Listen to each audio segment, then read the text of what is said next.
Good day, everyone. Today is Thursday, and we have to take a step back. We have to take a step back from the last few days of news of Dragonflight, all of the various interviews and reveals about what's gonna come in the next expansion. We are taking a step back because this expansion, much to what people thought of, is not over yet. You know, we abandoned any hope for a 0.3 patch, an additional season of the expansion because of how long it took to push out the 0.1 and the 0.2 patches. Remember, they are the two longest 0.1 and 0.2 patches that a WoW version ever had. So we didn't really have any hope for an extra patch coming out, but there will be one. Yes, it won't be called 9.3, it will be called 9.2.5, but it will function in the same way, because there's going to be a new season, there's going to be a new season of PvP, of Mythic Plus, and a new raid tier. What is curious about this new incoming season is that Blizzard is not going. There is not enough development time, there's not enough room for making a new region, a new storyline, a new raid with new enemies, etc, etc. Instead, they go deeper down the recycling line. We have seen they finally, I would say, starting to recycle some of the content. For example, bringing back the Mage Tower Challenge, bringing back Legion Mythic Plus dungeons to Shadowlands. They have announced that in Dragonflight we are getting Season 1 of Mythic Plus with Mists of Pandaria dungeons elevated to Mythic Plus.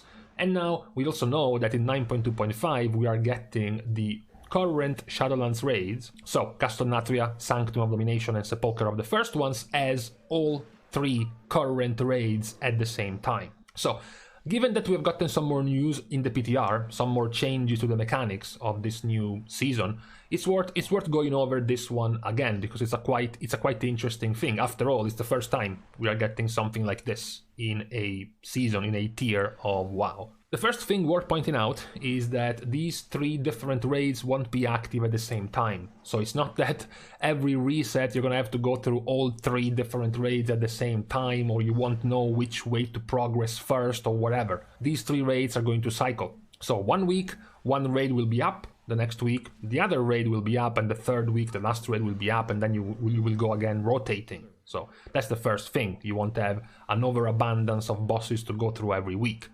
Secondly, we have to point out before we go over into the actual mechanics is the item level increase, because since this is a full-fledged season, even though the raids are not new, we are definitely getting an item level increase on all of the content, whether it is PvP, Mythic Plus, raiding, time-walking dungeons, world quests, and whatnot.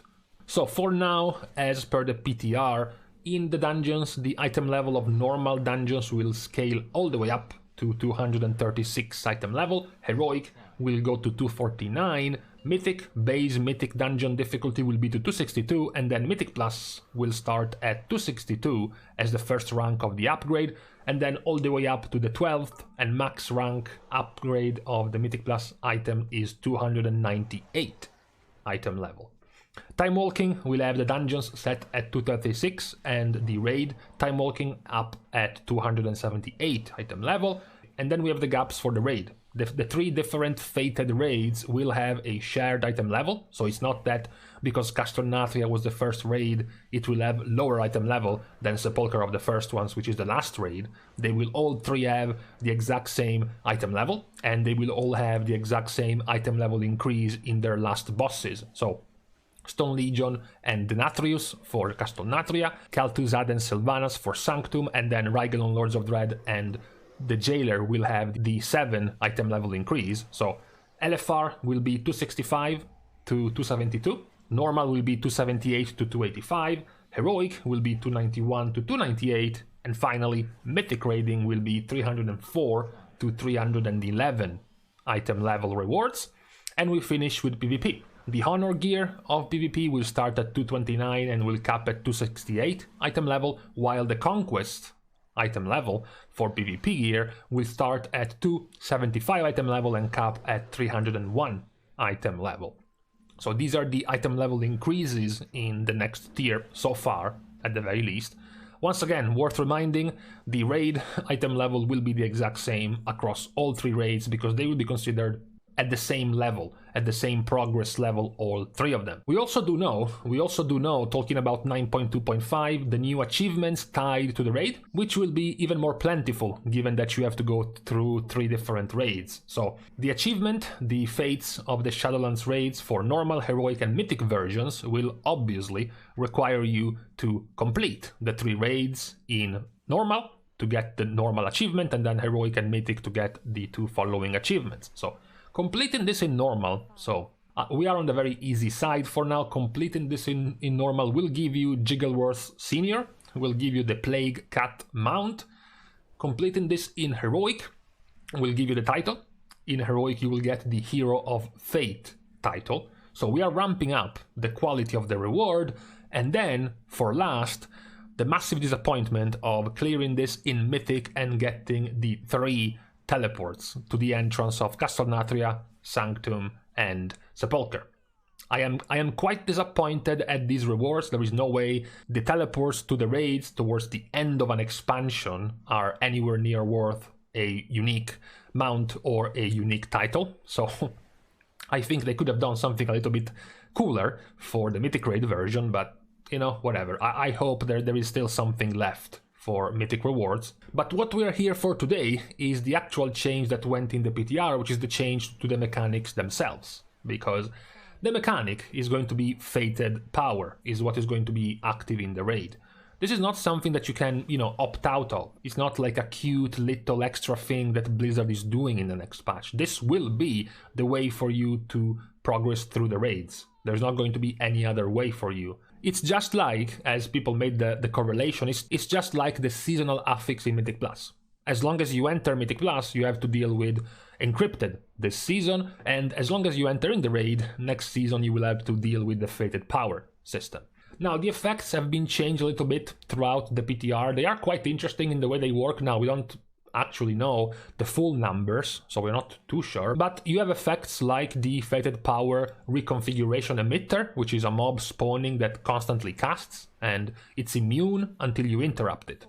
Once you defeat it, based on how much energy he had left, so how many times you let a cast go through and cast his damage ability, you are going to be gaining stacking secondary stats based on how much energy he had left. So you're going to be rewarded if you didn't fail your interrupts and properly kept him silenced until he dies. The protoform barrier is going to be put on a boss, and once you remove that barrier, it's going to spawn 1 enemy that can be attacked and 1 enemy that can be healed.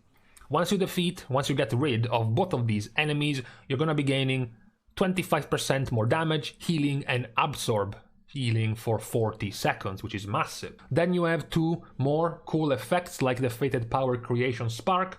This is going to apply a stacking dot damage on raid members hitting for more and more, and once you dispel that or once it expires, it's going to spawn a circle on the ground that you have to soak. Otherwise, it's going to be doing AoE damage to the entire raid. Once you soak that little circle, you're going to be gaining 10% more cast speed, attack speed, movement speed, cooldown reduction speed, and it's going to stack depending on how many one of these circles you're going to be soaking. And then you have a pseudo replica of the Ooze platform in Plaguefall, because the Chaotic Essence Fated Power is going to spawn a mob, and once you defeat that mob, 2 more smaller mobs are going to spawn, and once you defeat them, 2 more are going to spawn, and once you defeat those 4, 2 more are going to spawn for each one defeated, and they will keep spawning more and more and more until the 15 seconds are over. Once the 15 seconds are over, you're going to be gaining 2% more damage done, healing done, and absorb healing done for 25 seconds per each one of the mobs you have defeated.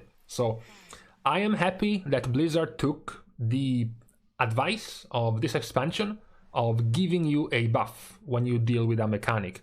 You know, the Season 1 of Mythic Plus, you had Prideful, so you had to deal with Prideful to gain a massive buff. Season 2, you had the mini-bosses of Tormented to gain the Anima powers as a buff. And then this season in Encrypted, once again, you have the Relics. You defeat their Guardians and you also gain a buff. So we are going to be dealing now with a buff system, a buff reward system for completing mechanics in the raid as well, which is going to be quite interesting. Of course, there are still plenty of questions on how any of this works. For example, are these spawning completely randomly? Or do they spawn at fixed moments in the fight? For example, it would be kind of awkward if you were all stacked in the Sylvanas platform while getting chained inside a Spirit Link, and then there is one of these mobs spawning in Africa.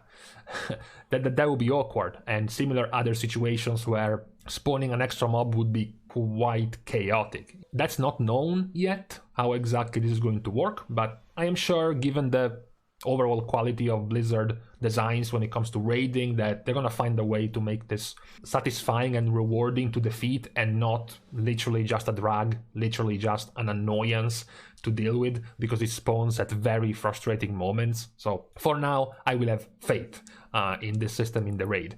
We're gonna close this update and review of the 9.2.5's new raid mechanic with the question about just how many players are gonna get a benefit, are gonna gain a benefit for having played throughout the entirety of Shadowlands, because even with this new system, even with this new fated affix for the raid, you know, it still must be easier for all the players, for example, who already progressed through Painsmith, just to name one of the annoying bosses, or perhaps one of the players who already progressed through Council of Blood or Stone Legion Generals in Castronatria. So it's gonna be interesting. It's gonna be interesting when it comes to progress, when it comes to the difficulty of the encounters, just how much of a benefit you will gain, depending on how many players in your raid actually progressed throughout all of the 3 different raids in this expansion, compared to players who are completely new. You know, maybe they weren't raiding for half the expansion, maybe they came back to Shadowlands, they skipped completely Castronatria, and then they are thrown into an upgraded, a boosted up, powered up Castronatria with new mechanics, and they didn't even know the older mechanics to begin with.